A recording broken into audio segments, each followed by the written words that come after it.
Welcome to our YouTube channel মৎস্যকুটির। আজকে আমরা বিশেষ একটা গুরুত্বপূর্ণ আলোচনা করব, সেটা হচ্ছে ডিও। What ever deo. তো বলে রাখা ভালো যে মৎস্যকুটির আরো বড় কয়েকটা প্ল্যান্টে হাত দিচ্ছে, যে সংস্পর্শে আছি আমরা আমরা সেটার তত্ত্বাবধানে আছি। একটা হচ্ছে অলরেডি আমরা স্টার্ট করে দিয়েছি, সেটা হচ্ছে 21,000 লিটার বা 20,000 লিটার। একটা হচ্ছে 1,30,000 লিটার, যেটার আমরা এরিয়েশনের বিষয়টা নিয়ে কাজ করছি এবং এরিয়েশন অ্যানালাইসিস চলছে। ইন দ্য মিড টাইম কেরানীগঞ্জে আর একটা আছে, সেটা হচ্ছে আমাদের মোর দ্যান 4 লাখ লিটার। তো এখানে আমাদের যেটা মৎস্যকুটির নিজস্ব R&D-তে ডিও নিয়ে যে কাজ করছে এবং প্রোডাকশনের যে FCR, একই সঙ্গে যে গ্রোথ রেট, সেই জিনিস দুটোই আমাদের কাছে খুব ইম্পর্টেন্ট হয়ে দাঁড়িয়েছে এবং আমরা দেখেছি যে ব্যারিয়ারগুলো কি। তো ইন দ্য মিড টাইম আমাদের R&D থেকে আমরা ডিজলভ অক্সিজেন নিয়ে যে কাজ করতেছি এবং আমরা জানি যে dissolve oxygen more than 5-6 plus is better. আর ডিজলভ অক্সিজেন মানে হচ্ছে যে মাছের ক্ষেত্রে তার জৈবিক চাহিদা বা তার গাট অ্যানালাইসিস থেকে গাট যে ইফিসিয়েন্সি, হজম ক্ষমতা বৃদ্ধি, এগুলো খুব ইম্পর্টেন্ট এবং শরীরের যে মেটাবলিক মেকানিজম সেগুলোকে কাজ করে। তো এই কারণে আমরা কয়েকটা জিনিসকে ইম্পর্টেন্ট নিয়ে দেখতেছি যে আমাদের ইফিসিয়েন্সি রিডিউসিং ইফিসিয়েন্সি যে রিডিউস হচ্ছে, সেই রিডিউসটা কত। আমরা আজকে দেখেছি যে আমাদের এখানে SO006 তিনটা 17,000 লিটার পানির কালচারের ক্ষেত্রে আমরা আজকে প্রায় 3 ঘন্টা ধরে ডিও টেস্ট কিট এবং ডিও পেন টাইপ যে মিটার আছে, এই দুটো নিয়ে আমরা অ্যানালাইসিস করেছি। কারণই হচ্ছে যে আমাদের প্রোডাক্টিভিটি বাড়াতে হবে। Biofloc fish farming more than scientific. More than means এখানে যেমন লজিক্যাল আছে তেমন সাইকোলজিক্যাল বিহেভিয়ার আছে, লাইফ যে জিনিসটাকে বলা হয়। তো আমরা খুব অল্প সময়ের মধ্যে যেটাকে দেখেছি, যে এর আগে বলেছিলাম যে DO test kit actually proper না।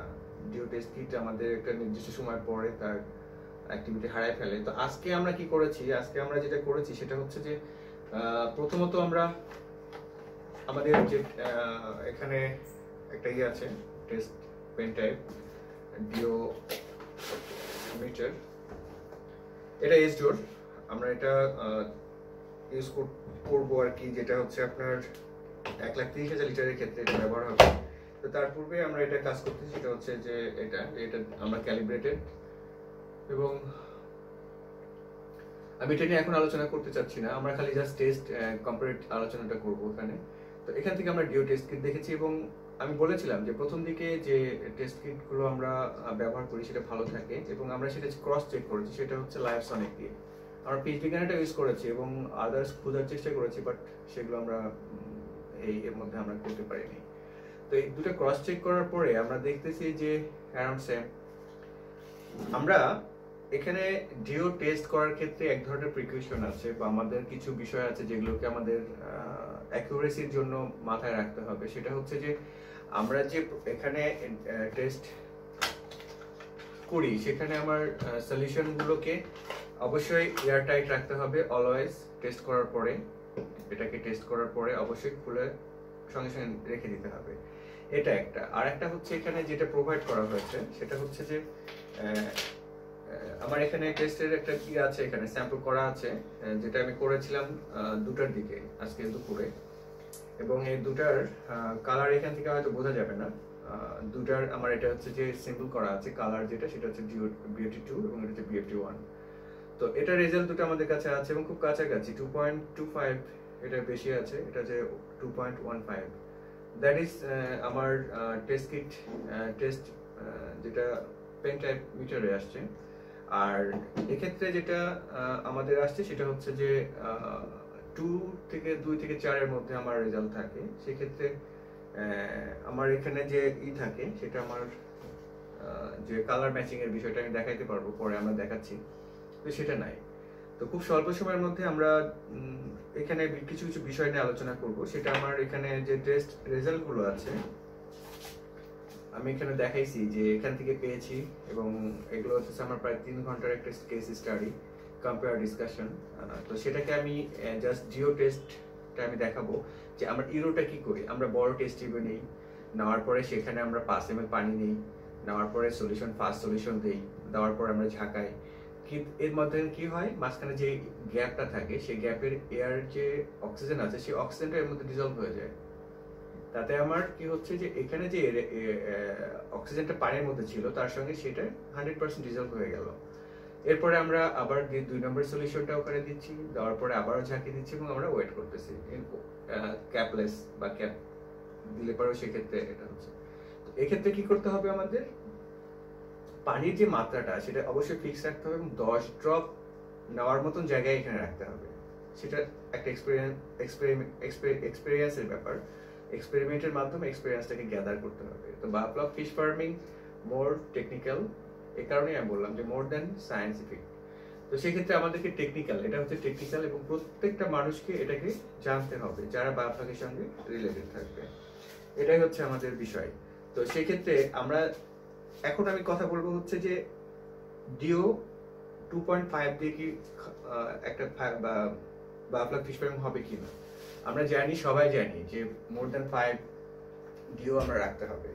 অনেকে পেয়ে যান, অনেকে কোশ্চেন করে আমার ডিও আছে 12।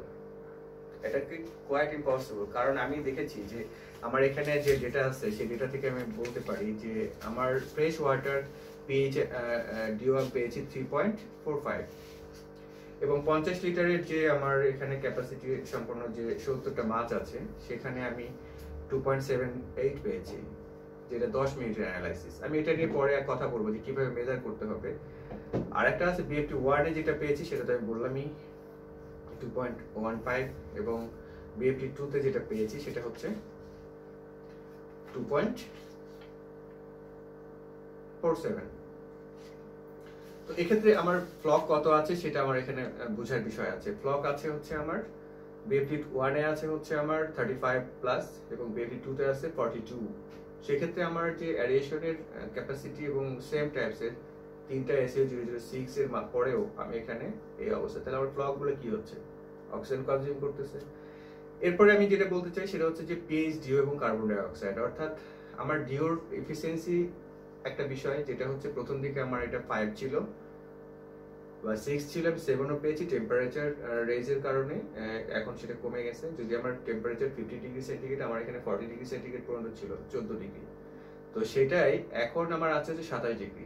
তাহলে পরে আমার বিলো 20 ডিগ্রি সেন্টিগ্রেডের ডিজলভ ক্যাপাসিটি কম, অর্থাৎ বেশি পরিমাণ অক্সিজেন কনজিউম করতে পারে ওয়াটার, ফ্রেশ ওয়াটার। তো এটা নিয়ে আমি পরে আলোচনা করবো। আজকে আমি দেখাবো যে আমাদের যে মূল বিষয়টা সেটা হচ্ছে যে ডিও বেশি রাখার ফলে আমাদের কি কি বেনিফিট আসতেছে, অর্থাৎ আমাদেরকে ডিও নিতে গেলে কি করতে হবে। অবশ্যই আমাদেরকে অ্যারিয়েটর সিলেকশন করতে হবে প্রপারলি, আর সেটাই আমরা করছি। কারণ হচ্ছে যেহেতু 1,30,000 লিটার যিনি চাষ করবেন সে খামারি, সে উদ্যোক্তা যেন বসে না যান বা তার প্রোডাকশনটা যেন স্মুথ হয় এবং ম্যাক্সিমাম এফিসিয়েন্সি আমরা পাই। আমরা ম্যাক্সিমাম ক্ষেত্রে দেখা যাচ্ছে, যেমন আমি বলতে পারি যে আমাদের SAO 004 যিনি রংপুরে ট্রেনিং নিয়ে আসার পরে তার 17,000 মাছ মারা গেছে, সেখানে ওয়াটার প্রিপারেশন চলতেছে এবং আমি আজকে ওখানে মেজার করে আসছি অনলি 4 ফ্রেশ ওয়াটার ডিও 4। তাহলে পরে আমি দুইটা SAO 006 এবং 20,000 লিটার ট্যাঙ্কের জন্য যদি বলি মাছ ছাড়া, ফ্লক ছাড়া, ফ্রেশ ওয়াটারের অ্যারিয়েশন কত আসলো 4। আমি ধরে নিলাম এটা 5। যদি আমি এখানে ফ্লক থাকে তাহলে কত আসবে। ফ্লক নেওয়ার পরে সেটা আমরা কালকে মেজার করবো যে ফ্লক হওয়ার পরে, কারণ আমরা সেটাকে করতেছি ফ্লক জেনারেশনের ডিও কনজিউম পোরশন, দেন আমরা ফিশ ছাড়বো কি ছাড়বো না, অর্থাৎ সেই SAO 004 সেটা যেন প্রপার কিনা। এভাবে একজন খামারিকে চোখে দেখায় দেওয়া হবে যে কিভাবে এটা হচ্ছে। তো মৎস্য কুঠির সেটাই কাজ করছে, একজন খামারি যেন বসে না যায়, তার ম্যাক্সিমাম ইফোর্ট যেন মৎস্য কুঠির থেকে আসে। তো এক্ষেত্রে আরেকটা জিনিস বলে রাখা ভালো, যেমন পিএইচ এবং কার্বন ডাই অক্সাইড, এখানে আমাদের একটা বড় ডিফিসিয়েন্সি ঘটতে পারে। সেক্ষেত্রে আমার পিএইচ ভ্যালুটার সঙ্গে সঙ্গে আমার ডিও লেভেলটা এখানে ইম্পর্টেন্ট। এবং কার্বন ডাই অক্সাইডের যে ডিজলভ প্রোডাক্টিভিটি, এখানে একটা ব্যাপার আছে, it is very lengthy process. আমি এটা নিয়েও পরে আলোচনা করতে পারি যদি সেরকম ধরনের আগ্রহ থাকে। আর একটা হচ্ছে যে টেস্ট কিট এবং পেন টাইপ টেস্ট মিটার দুটোর মধ্যে কোনো ধরনের পার্থক্য আমরা ওইভাবে দেখতে পাচ্ছি না। তবে এই ক্ষেত্রে আমি ধরে নিতে পারি 0.5 এবং এটা নিয়ে আলোচনা হবে। এবং এই কম্পেয়ারটা করা হচ্ছে এই কারণেই যে আমার এটার 15 দিন পরে কি অবস্থা হবে আমি জানি না, সেক্ষেত্রে আমি প্রিকশনটা বলেই দিলাম যে এটাকে আমার এটা মুখটাকে এয়ার টাইট থাকতে হবে। এবং এই ছিদ্রটা আমরা যখন এটাকে ছিদ্র করব তখন আমার খুবই স্লাইটলি এখানে যে আমার একটা সুই থাকবে সেটা আমার বাইরে আছে, জাস্ট ওয়ান টাইম পাঞ্চ করে সেটাকে আমার খুলে দিতে হবে। তাহলে কি হবে, আমি এটা যখন নিচু করব তখন সেটা পড়বে না, এখানে পড়ে গেল কারণ এটা একটু বড় ধরনের করা হয়েছিল। তারপরেরটা আমি করেছি সেখানে একটা মাত্র পাঞ্চিং করা হয়েছে, তো সেটা থেকে পড়বে না। তো আমরা গ্র্যাজুয়ালি অর্থাৎ কন্টিনিউয়াল ইমপ্রুভমেন্ট ইজ দিস। আমরা বায়োফ্লক ফিশ ফার্মিং এ বাংলাদেশ না, আমরা ইন্ডিয়া, পাকিস্তান, মালয়েশিয়া, ইন্দোনেশিয়া তারা করতেছে, তাদের এনভায়রনমেন্ট তাদেরকে সাপোর্ট দিচ্ছে, তাদের এয়ার ব্লোয়ার তাদেরকে সাপোর্ট দিচ্ছে, তারা তাদের যে মার্কেটিং ব্যবস্থাপনা সেখানে তারা অনেস্টলি কাজ করতেছে। কিন্তু আমরা যে চায়না থেকে ম্যাটেরিয়ালসগুলো নিয়ে আসছি সে ম্যাটেরিয়ালগুলো পরবর্তীতে দেখা যাচ্ছে কি যে আমরা ইউজ করতেছি ফার্স্ট এফিসিয়েন্সি আছে, পরবর্তীতে সেই জিনিসটা ডাউন হয়ে যাচ্ছে। অর্থাৎ যে জিনিসটা আমার 6 ছিল আজকে সেটা দুটো এরিয়েটরে SA006 এ দুটো এরিয়েটরে সেটা এখন কত হচ্ছে, তিনটাতে হচ্ছে 2.45 ম্যাক্সিমাম। এবং সেক্ষেত্রে আমার ফ্লক আছে 35 এবং 42। এবং মাছের আমার যদি কনজিউম করতে হচ্ছে ওভারঅল আমার স্টে করতেছে 2.45। তো এই ক্ষেত্রে একজন খামারি মাছ চাষ করবে নাকি সে কালচার করবে নাকি সে প্রোডাকশন বাড়াবে, কি করবে? তাহলে পরে আমরা এখানে কম্পেয়ার করে দেখাচ্ছি যে এফিসিয়েন্সি লস হয়েছে, একটা অ্যারিয়েটরের এফিসিয়েন্সি লস আছে, সেই জিনিসটাকে আমাদেরকে মাথায় রেখে বায়োফ্লক ফিশ ফার্মিং আমাদেরকে নামতে হবে। একটা জিনিস বলে রাখি, সেটা হচ্ছে 27 ডিগ্রি সেন্টিগ্রেডের উপরে গেলে পারে আমাদের ডিও লেভেল 10 এটা সম্ভব না, হতে পারে সেটা আমার ক্লোজ এনভায়রনমেন্টের মধ্যে আমার ওয়াটার প্রেসার একটা ক্যাপাসিটি করে একটা ফেস ক্রিয়েট করে সেটাকে করা সম্ভব। কিন্তু তার ইম্পিউরিটিস যেখানে আমার ফ্লক আছে, যেখানে আমার ফিশ আছে, তাদের স্বাভাবিকভাবে আমাদের 10 যাওয়াটা সম্ভব না, বরং আমরা এখানে 5 যেতে পারি কিনা সেটাই সন্দেহ।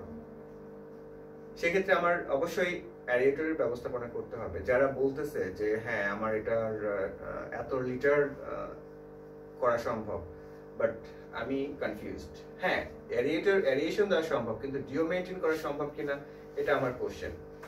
তো আমরা এখন যেটা দেখাবো সেটা হচ্ছে যে 3টা এরিয়েটর চলতেছে, সেখানে আপনারা দেখবেন। আর যেখান থেকে আমি ওয়াটারটা নিব সেই ওয়াটারটা স্যাম্পলিং করা হবে। অর্থাৎ আমার এখানে যে দুটো আছে এটা আমি স্যাম্পলিং আকারে রেখে দিচ্ছি। আর এটা থেকে আমি এখান থেকে একটা ট্যাঙ্কের BFT1 এর যেখানে আমার ফ্লক আছে 35, আমি সেটার আমি ডিওটা এখানে টেস্ট করব। তো আসলে আমরা দেখি যে আমার এরিয়েটর কয়টা চলতেছে, কিভাবে করা সিনক্রোনাইজ করা আছে এবং সেটআপটা কিভাবে করা আছে দুটো ট্যাঙ্কের, এবং আমাদের যে মেইনটেইনিং সিস্টেমটা স্মুথ অপারেশনাল ব্যবস্থাপনা সেটা কিরকম করা আছে আমরা সেটা দেখবো এখন।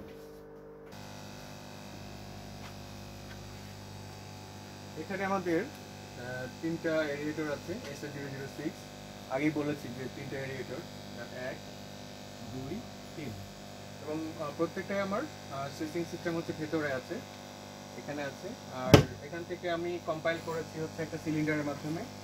এই সিলিন্ডারটা আমাদের উপরে যেটা দেখো, উপরেরটা আমরা একটা এখানে সিলিন্ডার আছে, সেটা হচ্ছে আমরা একটা হিট ট্রান্সফার একটা সিস্টেম করতে গেছিলাম, যার কারণে এই প্রসিডিউরটা। তো এখান থেকে আমার দুইটা ডিস্ট্রিবিউটর বের করে নিয়েছি, একটা হচ্ছে BFT1 এবং BFT2 আমরা দুটাকে আমরা ইচ্ছা মতো বন্ধ করতে পারি, আবার এখান থেকে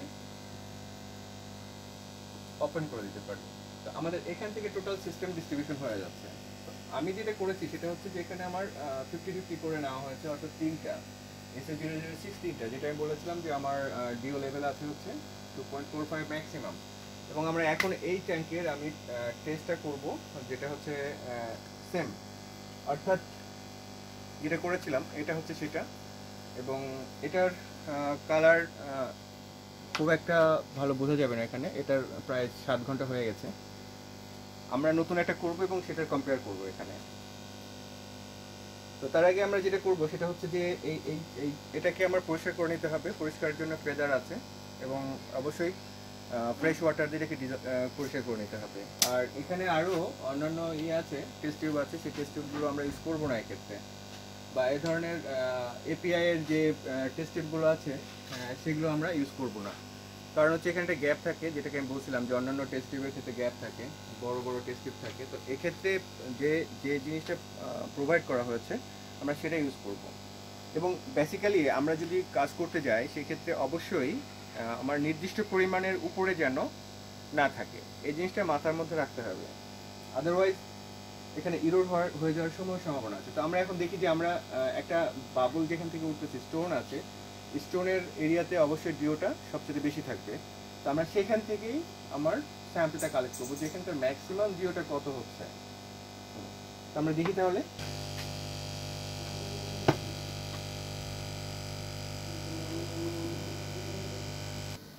হ্যাঁ, এই যে এই যেখান থেকে আমরা যে স্যাম্পল নিচ্ছি ঠিক এই এরিয়েশন থেকে, এরিয়েটর যেখানে আছে এটা কাছ থেকে নেন। হ্যাঁ, এই যেখান থেকে আরো কাছ থেকে নেন, এখান থেকে নেন। হ্যাঁ, গুড।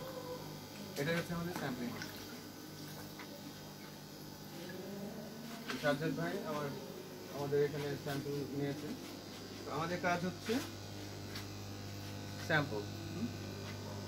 এই যে এখানে আমরা দেখবো, এদিকে দেখো যে এটা আমার কালারটা হচ্ছে ব্রাউনি কালার।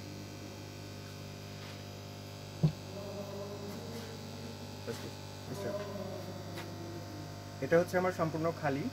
আর এটা এখানে আমি যেটা করবো সেটা হচ্ছে যে প্রথমত এই ওয়াটার দিয়ে স্যাম্পল ওয়াটার নিলাম, নেওয়ার পরে সেটাকে আমি ফার্স্ট টাইম ওয়াশ করে নিলাম। সেকেন্ড টাইম আমি আমার জাস্ট কলার পর্যন্ত এটা আমার মেজার করা আছে যে 5 ml কিছু বেশি হবে। আমি এখান থেকে এটা দিয়ে নিয়ে নিব এবং 10 ড্রপ পরিমাণ জায়গায় শুধুমাত্র আমি খালি রাখবো, বা আমার হয়তো কিছুটা খালি থাকতে পারে, বাট আমি এত বেশি খালি রাখবো না যেখানে আমার এক্সট্রা এয়ার ঢুকে যেতে পারে। তো এক্ষেত্রে আমি এটা নিলাম, আমার সলিউশন এটা হচ্ছে রিয়েজেন্ট 2, রিয়েজেন্ট 1। তো আমি এটাকে ঝাঁকিয়ে নিব, প্লাস 5 ড্রপ। এটা কিন্তু আমার পড়ছে না, আমাকে চাপ দিতে হবে খুব সিম্পলি। 1 2 3 4 5 এবং সঙ্গে সঙ্গে এটাকে আমার আটকায় নিতে হবে। আমি এখানে ঝাঁকি দিয়ে নিব ভিগোরাসলি, অবশ্যই ভিগোরাসলি। বাফার সলিউশনের মূল কাজ হচ্ছে এটা বাফারিং করা, পিএইচটাকে অনেক রেজ করে দেওয়া, যেন আমার পরবর্তী রিঅ্যাকশন মেকানিজমটা ভালো হয়। এটা একটা টোটালি কেমিক্যাল বিষয়। এরপরে আমি আসবো রিয়েজেন্ট নাম্বার 2। আমি আগেই বলেছি এটা লাইফসনিকের, এবং এটা খুলে নেওয়ার পরে ঝাঁকি অবশ্যই দিতে হবে। আমার ঝাঁকি দেওয়াই আছে। এটার ছিদ্রটা বড় আছে, একে একে পড়তে পারে। এই যে পড়ে যাচ্ছে। 1 2 3 4 5। এখানে একটা জিনিস লক্ষণীয় যে আমার এখানে একটা স্যাটলিং টেন্ডেন্সি, অর্থাৎ অনেকটা ফ্লকের মতনই, এটাকে অনেকটা ফ্লকের মতনই লাগতেছে। আমি এটাকে ঝাঁকি দিলে ডিজলভ হয়ে যাচ্ছে, এবং সাসপেন্ডেড মুড বলা হয় এটাকে। সাসপেন্ডেড অ্যান্ড যেটা হচ্ছে সেটা হচ্ছে যে বিষয়টা ডিফারেন্ট থিং। তো এখানে আমার একটা সমস্যা হতে পারে, আমি কালারটাকে আরও ম্যাচিং করব, সাদা হোয়াইট বোর্ডে নিতে চাচ্ছি।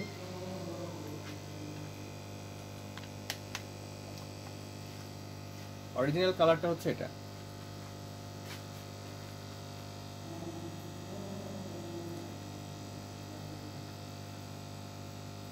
তাহলে পরে এখানে যেটা কালার হওয়ার কথা ছিল সেটা কিন্তু আমার কালার আসছে লাইক দিস।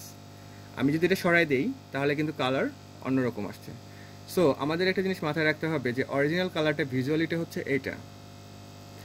আমি এখানে লাইটিং দিয়ে অরিজিনাল কালারটাকে শো করাচ্ছি, আপনারা দেখতে পারেন যে এখানে বিষয়টা হচ্ছে ডিফারেন্ট, এবং কালারিং কম্বিনেশনে আসতে পারে জিনিসটা এখানে ফ্যাকাশে কালার আসতেছে। কিন্তু আমরা প্রথমে দেখলাম কি এখন যেটা দেখা যাচ্ছে সেটা ডিপার। অ্যাকচুয়ালি এটার কালারটা হচ্ছে not deeper, this is like this.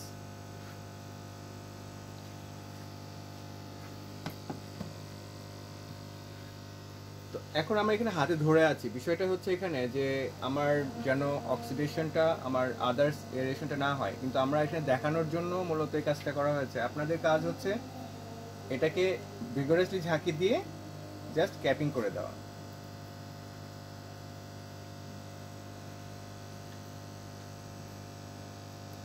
Just এটা আমার 5 মিনিট থাকবে। তো 5 মিনিট পর্যন্ত আমার কালার, এবং তারপরে কিন্তু আর এটার কালার চেঞ্জ হবে না। আমি এর আগেও দেখালাম যে এটা হচ্ছে আমার বিএফটি 2 এর ছিল, 1 এটা 1 এর ছিল, আর এটা হচ্ছে 2, এটা হচ্ছে এখন আমি এটা 1 এর করতেছি। তো সেক্ষেত্রে এটা ডিপার হয়েছে কিছুটা, এটা কিছুটা ডিপার হবে। তো এখন টেম্পারেচারও হাই আছে, দেখা যাক 5 মিনিটে কালারটা কত দূর আসে। আমরা 5 মিনিট পরে এটা দেখতেছি। এখন আমরা যেটা দেখাবো সেটা হচ্ছে যে নয়েজের কারণে হয়তো বা শুনতে সমস্যা হতে পারে। আমি যেটা বলতেছি যে আমাদের সলিউশন 5 মিনিট প্লাস হয়ে গেছে। তো আমরা যদি এখানে সেট করি তাহলে পরে আমাদের 0 হলে পরে দিস কালার, 1 এটা, 2 এটা এবং 4 এটা, 5 এটা এবং 6 এটা, 2 4, অর্থাৎ 3 এর কিন্তু এখানে কোনো পসিবিলিটি নাই, বা আমরা বলতে পারবো না, কারণ আমরা এখানে এটার কালার টোন আমাদেরকে চিন্তা করতে হবে। তো আমরা এখানে যেটা দেখতে পাচ্ছি সেটা হচ্ছে 4, কালার 4 এর সাথে ম্যাচ করতেছে। দিস ইজ 4, এটা হচ্ছে আমার 4 এবং 4 এর পর আছে 6।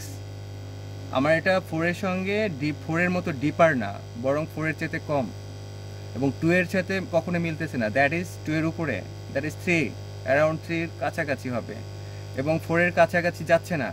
কালারটা আমার এখানে লাইট, ভিডিওতে কেমন আসতেছে বুঝতেছি না আমি। তো এখানে আমি যেটা বলবো, আমার টেস্ট মিটার যেটা আছে ডিও টেস্ট, এটা আসলো আমার 2.47, দ্যাট ইজ 2.5।